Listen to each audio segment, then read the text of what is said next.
ngifata. Kuna ile inaitwa ngifata. Na kibaruni itangalajana ni teine.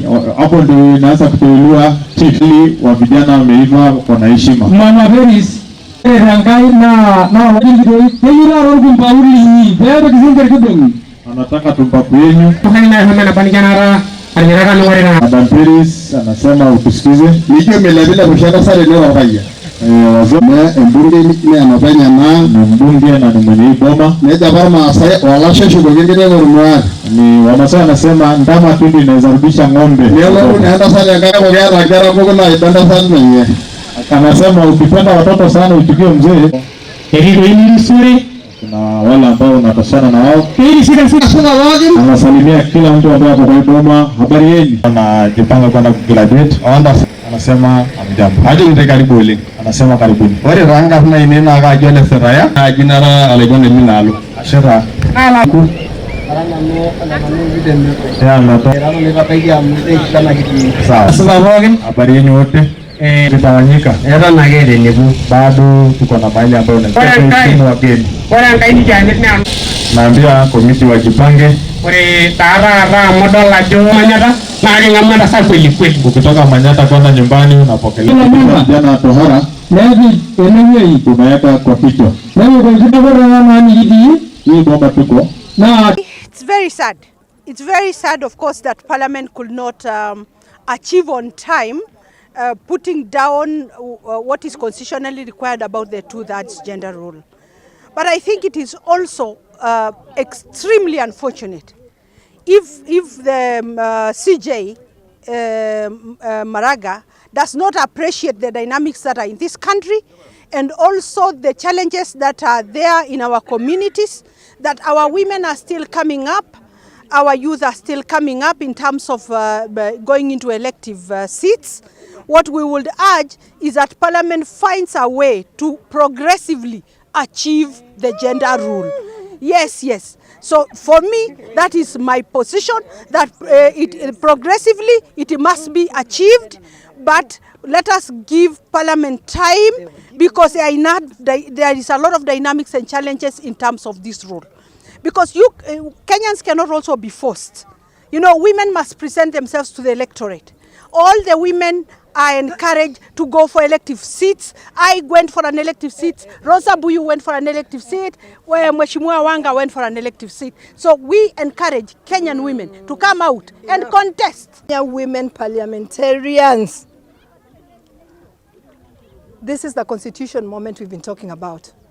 There is no law and no wish and no desire that's greater than the constitution of this country. And the constitution clearly dictated the dictate on the 2/3 gender rule. And the constitution actually gave us a timeline in which everything in the constitution was to be effected. But now, 10 years down the line, the 2/3 gender rule is the only thing that has not been effected. And I want to agree and support what Justice Maraga has said.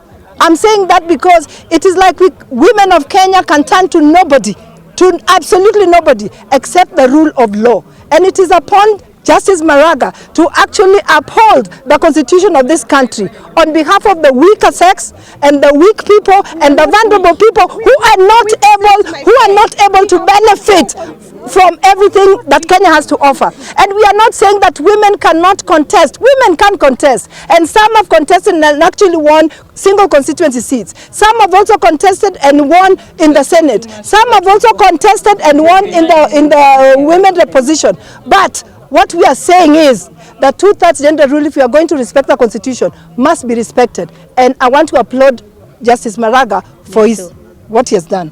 Naunga mkono sana masuala ya Maraga kwa sababu sisi kama wabunge, kama ni nafasi tulipewa mara nyingi sana na tukaleta bills tofauti na kila wakati tunapopiga kura kuhusiana na sheria hii watu wanachukulia ati ni sheria ya kina mama. Si sheria ya kina mama, ni sheria ya kina mama na kina baba. Leo ni kina baba wengi katika utawala, lakini kesho itakuwa pia ni kina mama, na nyinyi kina baba pia mtataka kutumia sheria kama hiyo ili iweze kuwahifadhi katika vile viti vya kuweka maamuzi katika taifa la Kenya. Maraga hoye. The Chief Justice, I think one of the things in this country that we must respect is the rule of law. And especially when we talk about the constitution. that today we are calling upon every member of parliament to appreciate that while we agreed from 2010 that 10 years down the line we shall see a formula that will ensure 2/3 in parliament is implemented. Yet we began the politics of looking at each gender and fighting the women, saying that we are more, they are fewer. Today we celebrate the history that indeed Maraga is about to leave, but I'm hoping and praying he will leave and we will remember him. 1, the nullification. 2, Parliament must ensure the 2/3 it's there. If not, let it be dissolved, because it is a joke. Even when women are fighting for BBI, we don't want to go into a BBI again where we are begging. We are saying as a country, enough is enough for women.